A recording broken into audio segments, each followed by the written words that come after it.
With the help of a mischievous plan of the UK, France had unleashed a war with Spain. Franco was not prepared for this and got overwhelmed in the first few weeks as the French troops stormed down the mountains. When Franco did finally manage to secure a line and put the initial attackers to a hold, France did the unthinkable. They dropped a nuclear bomb on top of the Spanish, causing devastation beyond belief. Yet though this act was gruesome, it was not without reason. More bombs fell on Spanish soil as France showcased its power to the rest of the world and to NATO that spit them out like poison. One could argue if this was the right way to get called back into NATO rather than to anger them more. But as the Spanish were dying, America did nothing, and the Soviets did nothing. They all let the citizens die under the statement that Spain was a fascist regime, that they would not interfere as this proclaimed evil was rooted out.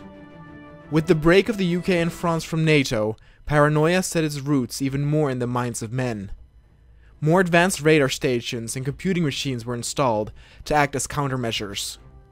France absolutely dominated Spain and showed no mercy, as the summit felt that they had all their anger on being punished by NATO out on the Spanish. The UK government stood with France, but kept out of the conflict to refrain a too antagonizing stance. Then on the 18th of September 1954, Spain was completely taken over by France, increasing its power enormously. Chiang Kai-shek made sure he ruled with a firm grip over China after he became the winner out of the year-long civil war. Not only were arrests and prosecutions frequent, he also prepared on a war with Mongolia, as the two countries had a complicated relationship for hundreds of years.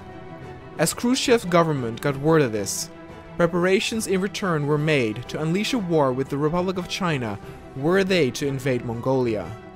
For now, the Russians would refrain, but it was just a precaution to act immediately if so required. The UK for the moment had its eyes gazed at the Suez Canal. With the prominent Gamal Abdel Nasser, who played a very important role in the 1952 overthrow of Egypt's monarchy, Israel was starting to get worried about the new republic and its ever seemingly growing influence outside its borders. As the UK had soldiers stationed at the Suez, it was of utmost importance that the situation would not escalate. But one would keep the peace by showing force. Britain sent out tens of thousands of troops to help secure the borders and to rid anyone from doing anything rash.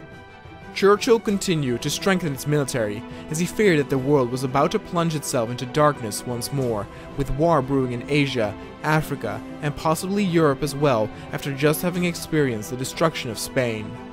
Then the first steps were made to slowly integrate the UK again with other countries and possible factions as the unification of Trieste occurred.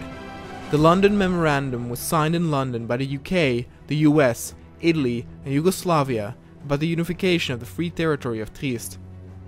Both Italy and Yugoslavia agreed on the demands of the treaty. Italy would get Zone A, which included the city of Trieste, and Yugoslavia would get Zone B, which was the countryside of Outer Trieste. It was a peaceful unification, and a much needed cooperation between the British and Americans. Steps towards a sympathetic approach of France were left out, as many responded outrageous on their unleashed war. The fact that the incident that sparked that war was initiated by Britain remained unknown to other countries and its governments.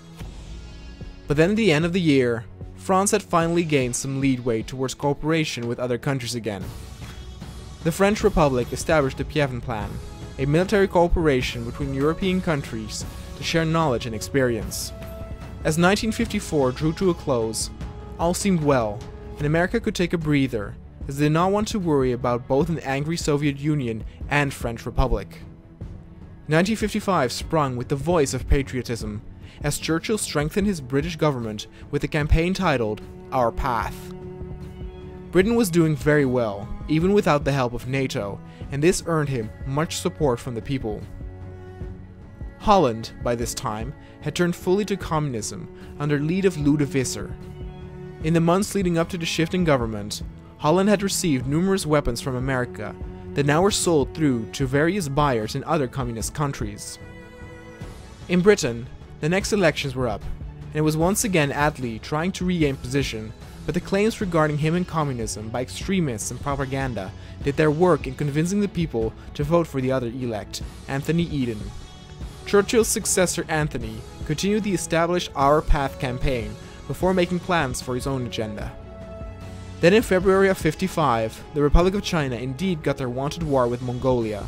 For the moment, Russia still stayed outside the conflict, as the initial days actually were in the favor of Mongolia. With Britain standing alone, and the awoken patriotism by Churchill's actions, Eden thought it would be wise to take on a conservative approach and make plans to strengthen his own support.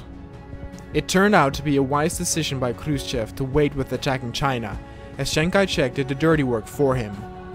Whether it was because of grand illusions due to winning over Mao or some other strategy, people were amazed that Czech had the guts to attack the Soviet Union itself.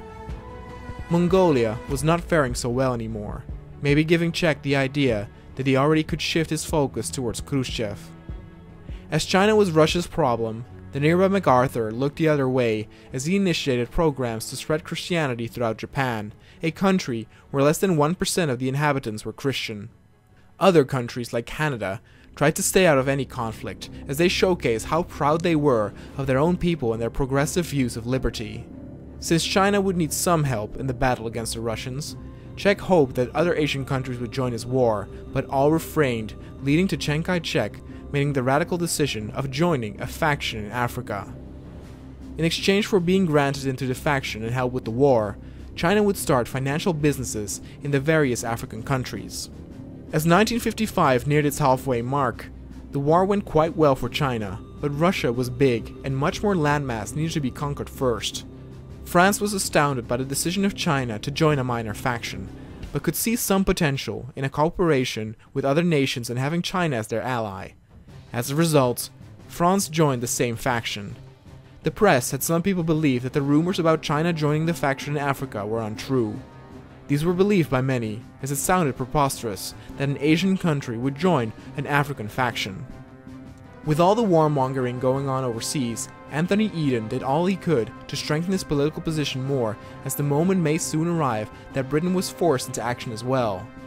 Eden wanted at least the majority of the people to be behind his decision if it were to come to that.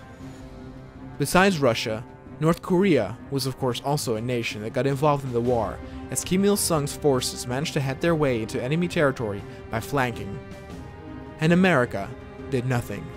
In fact, this was all better than Stevenson could hope for, as all the possible Soviet countries were killing one another. Instead, he hid behind the seemingly progressive phrase of ending the remnants of colonization worldwide. Mongolia was able to fight back and push Czech's armies south as they got reinforced by Khrushchev's forces. Khrushchev's war effort was strengthened as well as more countries joined the Warsaw Pact. The war was all over the place. Where Mongolia first managed to fight back, now they quickly got cut off and the same counted for the North Korean troops.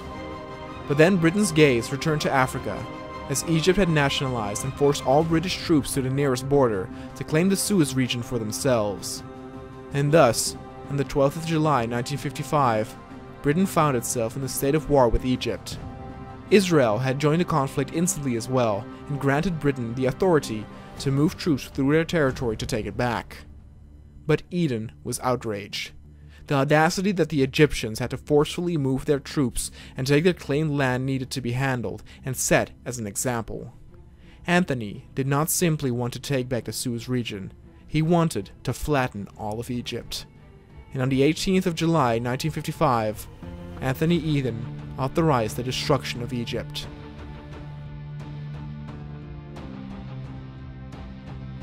After the first initial strikes, Eden authorized more strikes to wipe them out like cockroaches. But the Egyptian government had taken precautions in hiding their main staff in nuclear bunkers and underground tunnels.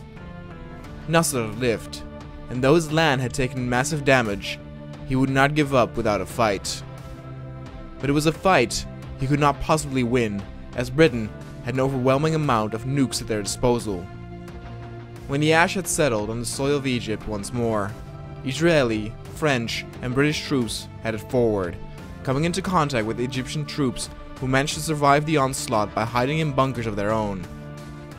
More nukes were dropped, and much like France before them, Britain showcased its terrifying power to the world. While this was occurring, China had to pay for their arrogance, as they were being invaded at multiple angles by the Soviets. The news of the bombing of Egypt spread throughout the world. People were shocked, but also afraid of what would come next. If Britain had this much power at their disposal, they would pose a threat unlike the world had ever seen.